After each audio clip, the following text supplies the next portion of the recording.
श्रीराम जय जय राम. सर्व दुःखांचे मूळ देहबुद्धी आहे. परमार्थाचा विषय तसा खरोखरच कठीण आहे आणि सर्वांना नडणारा आहे. ज्याला हा विषय जाणून घ्यायचा असेल त्याला मी कोण हे जाणण्यापेक्षा मी कोण नव्हे हे जाणणे महत्त्वाचे आहे. एखाद्या पाऊल वाटेने जात असताना मी वाट चुकलो आणि आपण भलत्या मार्गाला लागलो तर त्यापुढला सर्व व्यवहार चुकत जाणार. एखादे गणित सोडविताना एखाद्या आकड्याची चूक झाली की त्यापुढले सर्व गणित चुकत जाते. किंवा एखाद्या रोगाचे निदान बरोबर झाले नाही तर मग त्या रोगावर केलेली औषध योजना फुकट जाते. त्याप्रमाणे मनुष्याच्या सर्वसामान्य गुणधर्मांचे आकलन जर बरोबर झाले नाही तर या गुणधर्मावर आधारलेला परमार्थाचा मार्गही जाणणे फार कठीण गोष्ट होईल. आपण आनंदी असावे, नेहमी आनंदात राहावे असे सर्वांनाच वाटते. हा झाला पहिला गुणधर्म. या आनंदात चिरंतन असावे. निदान आनंदाच्या अपेक्षेत तरी चिरंतन राहावे असेही आपल्याला वाटते. खरे म्हणजे मरण कुणालाच आवडत नाही. जगण्याची हाव किंवा चिरंतन राहण्याची आवड आपल्याला सर्वांनाच असते. परमेश्वर आनंदरूप आहे. तो चिरंतन आहे. आपल्या ठिकाणी तो अंशरूपाने असल्याने आपल्यालाही तसे राहणे साहजिकच आवडते. पण आपली मुळात वाट चुकली आणि म्हणून त्यापुढले सर्व व्यवहार चुकत गेले.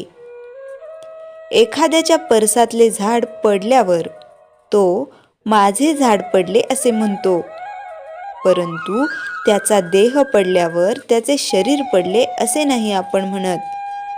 तो मेला असे म्हणतो. म्हणजेच मुळात चूक ही की आपण स्वतःला देह समजूनच राहतो. देह माझाच समजून त्याच्यावर प्रेम करतो. ही पहिली चूक. नंतर या देहाचे गुणधर्म म्हणजे विकार आपल्याला चिकटल्यावर त्यांचीच जोपासना करतो. ही दुसरी चूक. एकदा हे विकार चिकटल्यावर त्यांची वाढ न थांबविता ते नेतील तिकडे त्यांच्या पाठीमागे जाणे आणि त्याकरिता वेळप्रसंगी आपली बुद्धीही गहाण टाकणे ही तिसरी चूक. अशा रीतीने चुकांनी चुका वाढत जाऊन आयुष्याचे गणित मग साफ चुकते. एखादे झाड तोडायचे असेल तर प्रथम त्याच्या फांद्या तोडाव्या लागतात आणि नंतर बुंधा तोडतात. तसे नीतिधर्माने वागणे म्हणजे देहाला लागलेल्या विकारांच्या फांद्या तोडण्याप्रमाणेच आहे. दुसरी योजना म्हणजे सगुण भक्तीची. सगुण भक्ती करताना माणूस क्षणभर का होईना स्वतःला विसरतो आणि मी तुझा आहे असे म्हणतो.